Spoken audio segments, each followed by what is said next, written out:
Imagine walking into a home where the table is set, the chairs are moved, and the clock has stopped. But there isn't a single soul to be found. Now imagine this happened not in a city, but on a jagged rock in the middle of the Atlantic Ocean. In 1900, 3 experienced lighthouse keepers vanished from the Flannan Isles without a trace.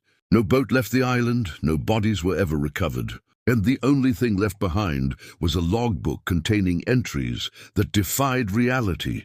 Today, we dive into one of history's most chilling maritime mysteries. What really happened to the men of Moor? Our story begins in December 1900, on a remote group of islands off the coast of Scotland. 3 men, James Ducat, Thomas Marshall, and Donald MacArthur, were stationed at the newly built Flannan Isles Lighthouse. Their job was vital: keep the light burning to guide ships through these treacherous waters. The first sign of trouble came on December 15th. A passing steamer reported that the lighthouse was dark, a grave error for professional keepers. But due to relentless storms, a relief ship couldn't reach the island until December 26th. What they found when they stepped ashore was enough to haunt them for the rest of their lives. When the relief keeper, Joseph Moore, entered the lighthouse, he called out. No answer. The air was deathly still. As he searched the rooms, he noticed 3 disturbing details. 2 sets of heavy waterproof coats were missing, but the third one, it was still hanging on its hook.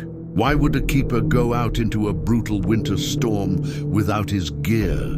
A meal was left half-eaten. A chair lay overturned on the floor, as if someone had jumped up in a sudden, desperate hurry. This is where it gets truly strange. The logbook entries from the final days were bizarre.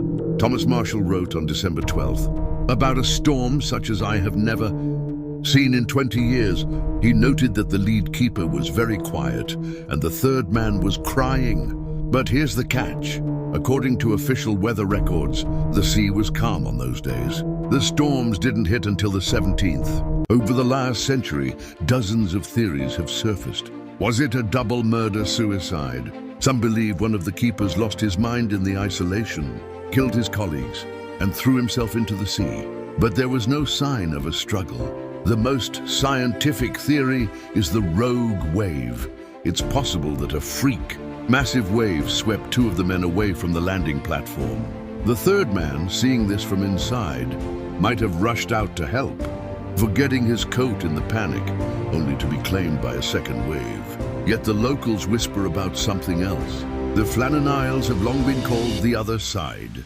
Legends speak of giant birds and phantom spirits. Did the men see something that drove them to madness? Does the logbook tell a truth the weather records missed? The official investigation concluded they simply drowned. But without bodies and with those haunting logbook entries, the ghost of Flannan Isles remains an open wound in maritime history. 3 men went to work and they simply ceased to exist. What do you think happened? Was it a tragic accident, a descent into madness, or something the logic of science can't explain? Let me know your theories in the comments below. If you enjoyed this mystery, hit the like button and subscribe for more true stories from the dark corners of history. Thanks for watching and stay curious.